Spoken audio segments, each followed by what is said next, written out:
Scene, దాన్ని ఎక్కడ తీసుకెళ్తున్నావు? నా దగ్గర ఉంచుకుంటాను సార్. వద్దు, అలాంటిది కాదు. నువ్వు గెలిచినందుకు ఇంకో మంచి బహుమతి ఇస్తాను, దాన్ని తీసుకొచ్చే బాబు. పర్వాలేదు సార్, ఇదే మంచిది. మీరు అక్కడ మళ్ళీ తాగారని తెలిస్తే నేను ఇక్కడ తాగేస్తా. అందుకే ఇది.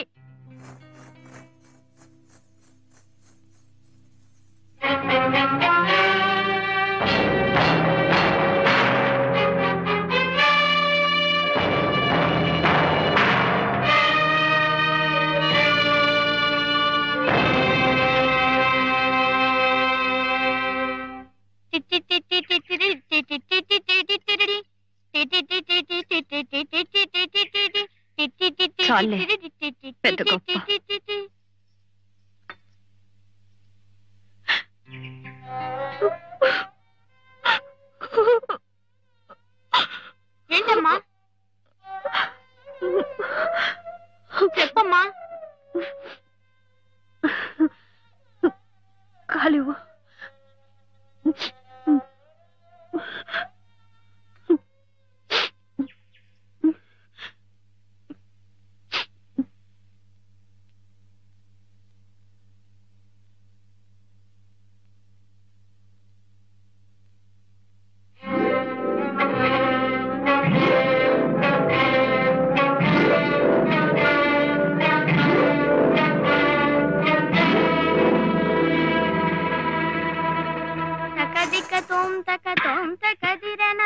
కనకమణిమయను పురచరణ. ఏంటి సార్? అబే ఏం లేదు.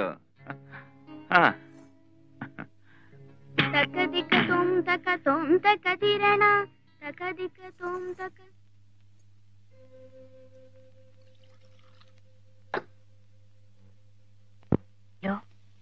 నించుంటే ఆ శ్రీనివాసు, కూర్చుంటే ఆ శ్రీనివాసు, కళ్ళు మూసినా తెరిచినా ఆ శ్రీనివాసే.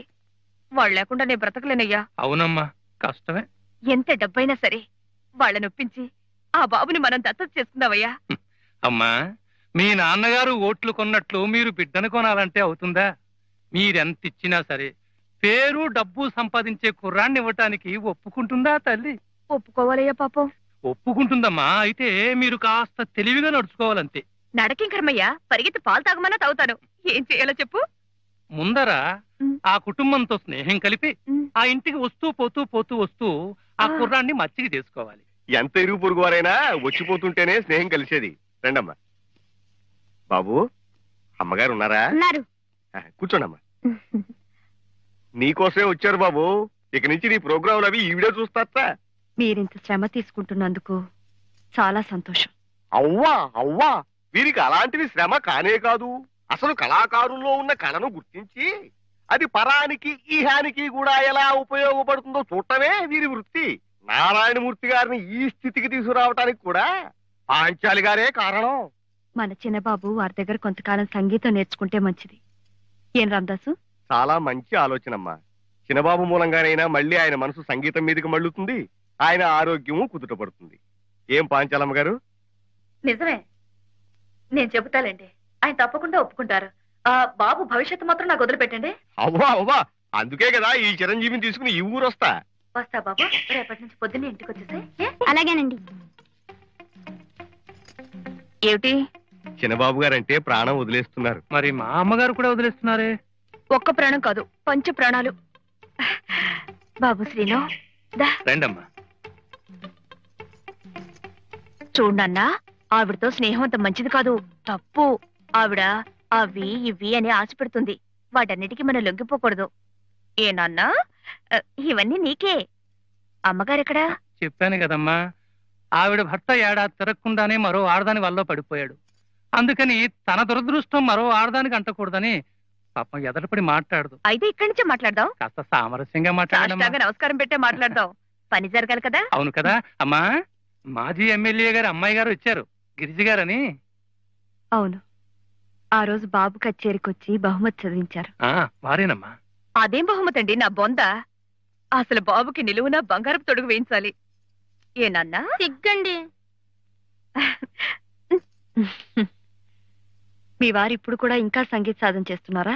ఎక్కడమ్మా, వారికి ఏరక్ కాంట్రాక్ట్లు వాడుతూ. నీ మొహం నువ్వెక్కడ చూసావు? రోజు చీకటితో లేచి ఓ గంటైనా సాధన చేస్తుంటారు. అయితే అలాగే మా బాబుకు కూడా కొంచెం నేర్పమనండి. ఏ హనుమాన్లు? ఎంత మాట అంతకన్నానా? ఈ మాట మా వారు వింటే ఎంతో పొంగిపోతారు. ఏ హనుమాన్లు? అవునమ్మా. అయితే బాబుని మన ఇంటికి తీసుకెళ్దాం. అలాగేనమ్మా. రా బాబు. మంచి రోజు చూసి నేనే పంపిస్తాలేండి. అలాగేనమ్మా. అలాగేనండి. వస్తాను నాన్న.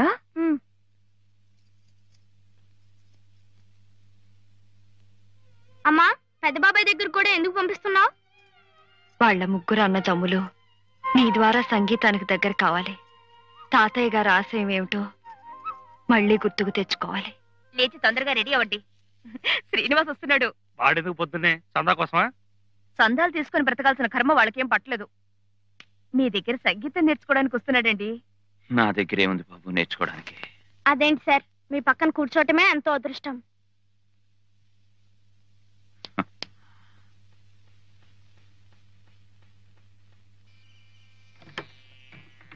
రండి. మీ పెద్దవాళ్ళు ఎవరు లేరా బాబు? మీ నాన్నగారు, మీ అమ్మగారు? మా అమ్మగారు ఉన్నారు, నాన్నగారు మాత్రం మా దగ్గర ఉండటం లేదు. ఓహో.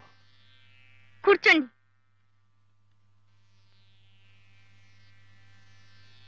మీ అబ్బాయికి మంచి భవిష్యత్తు ఉందండి. అంతా మీ ఆశీర్వచనం.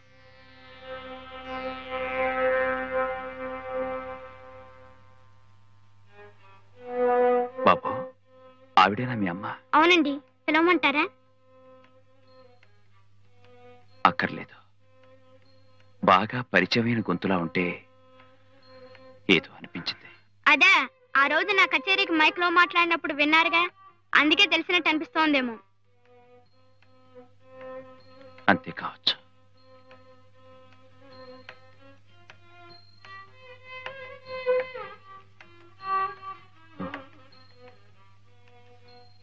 చూడండి, ఈ కుర్రాన్ని చెప్పు చేతుల్లో పెట్టుకుంటే ఉపయోగం ఉంటుందని వాళ్ళు వీళ్ళు ప్రయత్నం చేస్తారు. క్షమించాలి, మీరు చెప్పేది నాకు అర్థం కావడం లేదు. ఏం లేదు, ఇతని భవిష్యత్ అంతా వాళ్ళ చేతుల్లో పెట్టుకుని డబ్బెరబెట్టి ఏ 10 ఏళ్లకు అగ్రిమెంట్లు రాయిస్తారు, సంతకాలు పెట్టమంటారు. అలా పెట్టద్దంటారా? మీ అవసరాలు పరిస్థితులు నాకు తెలియవు. మీ అయిన వాళ్లతో బాగా ఆలోచించి నిర్ణయం తీసుకోవడం మంచిది. మాకైన వాళ్ళంటూ ఎవరూ లేరు. మీరే అయిన వాళ్ళనుకుని ఏం చేయమంటారో చెప్పండి. వద్దనే అంటాను. వస్తాను. మీకు నిద్రాభంగం కలిగించినందుకు క్షమించండి. ఎంత మాట! ఏదో పితృవాత్సల్యంతో మీరొచ్చి చెప్పారు. మీకు మేమే కృతజ్ఞతలు చెప్పాలి. బాబు, వారికి నమస్కారం చేయి.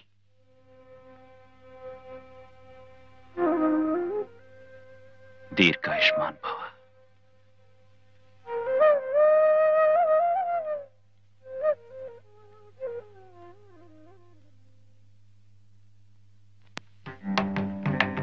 బాబు శ్రీను, బాగున్నావా? నమస్కారం అండి. నమస్కారం అండి. చూడండి, కలిసి వచ్చే రోజు వస్తే ముహూర్తం కూడా ఎలా కుదురుతుందో. మీరు పూజ చేసిన ఆ చేత్తోనే బాబుకి అగ్రిమెంట్ కూడా చేస్తున్నారంటే అది ఎంత శుభప్రదమో ఆలోచించండి. ఏం మేనేజర్ గారు? అసలు మీ దృష్టి బాబు మీద పడ్డ రోజే అతని యోగం మారిపోయింది అనుకోండి. అగ్రిమెంట్లు సంతకాలు ఎందుకులేండి, మీ అభిమానం ఉంటే చాలదు. అలా కాదు, మీకు తెలియాలి, నమ్మకం కుదరాలి.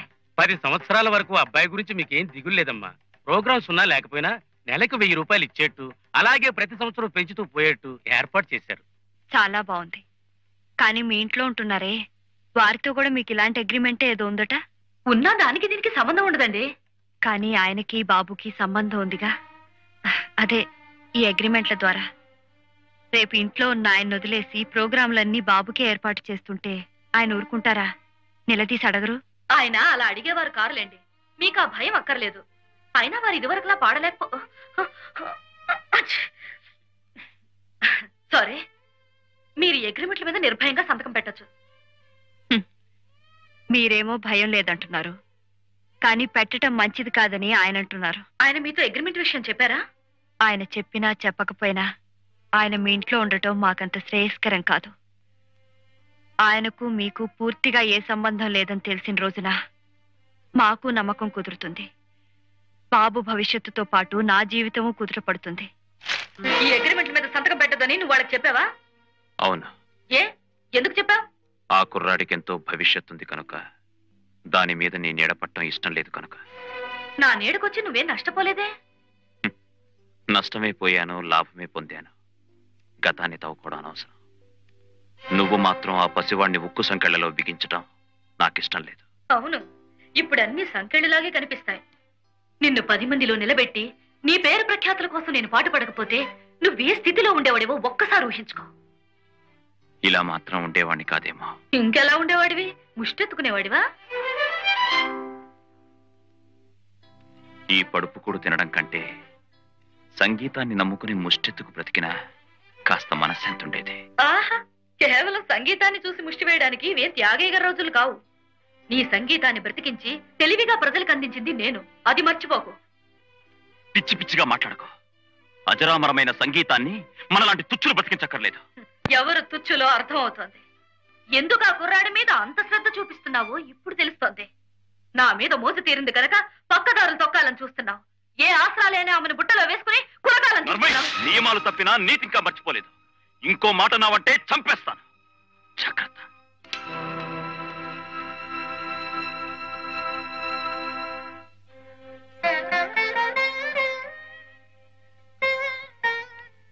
ఇన్నేళ్లు ఈ పంచనున్నాను. అందులో నీ స్వార్థం, నా బలహీనత రెండూ ఉన్నాయి. నిన్నెంత అసహించుకున్నా ఈ రోజు నా వ్యక్తిత్వాన్ని గుర్తు చేసినందుకు థ్యాంక్స్.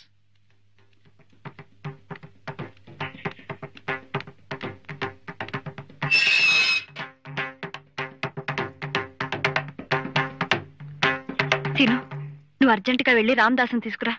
అలాగేనమ్మా.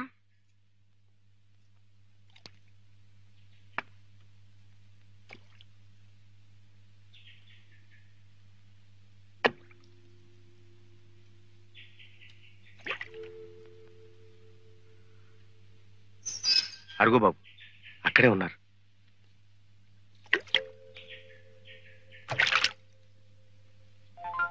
సీను, నువ్వేంటి బాబు ఇలా వచ్చావు? మీరొక్కరే ఉన్నారని. అందుకు నువ్వేం చేస్తావు? మా ఇంటికి తీసుకెళ్తారండి సార్. నేను ఎక్కడికి రాలేను బాబు. రామదాసు రిక్షా తీసుకొచ్చా, దాంట్లో ఎక్కువ వెళ్దాం. రామదాసు రా, వస్తున్నారు. అది కాదు బాబు. మా అమ్మ మీకోసం వంట కూడా చేసింది. రండి రండి సార్, రండి. అమ్మా, అమ్మా, అమ్మా.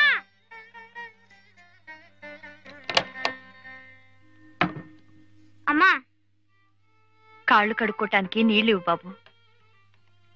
క్షమించండి, నేను ఇక్కడ ఉండటానికి రాలేదు. మీ ఆతిథ్యం ఎందుకు తీసుకోలేకపోతున్నానో బాబుకు చెప్పిన అర్థం కాదని నేనే వచ్చాను. మీ అనుమానం నాకు అర్థమైంది.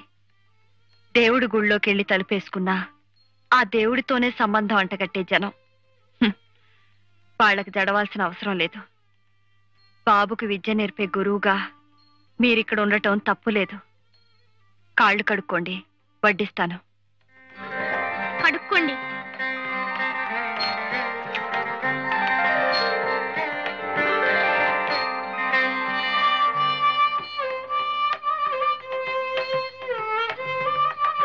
నువ్వు చాలా అదృష్టవంతుడి బాబు. ఎందుకని సార్? నీ కడుపు చూసి అన్నం పెట్టి చల్లని అమ్ముంది. కడుపు నిండా చదువు చెప్పడానికి మీరు ఉన్నారు కదా సార్. నాదేముంది బాబు, ఈ రోజుండి రేపు వెళ్ళిపోయేవాణ్ణి. మా అమ్మగారు మమ్మల్ని పంపిస్తేగా మీరు వెళ్ళేది. ఇలా శాసించే వాళ్ళుంటే నా జీవితం ఎప్పుడో బాగుపడేది.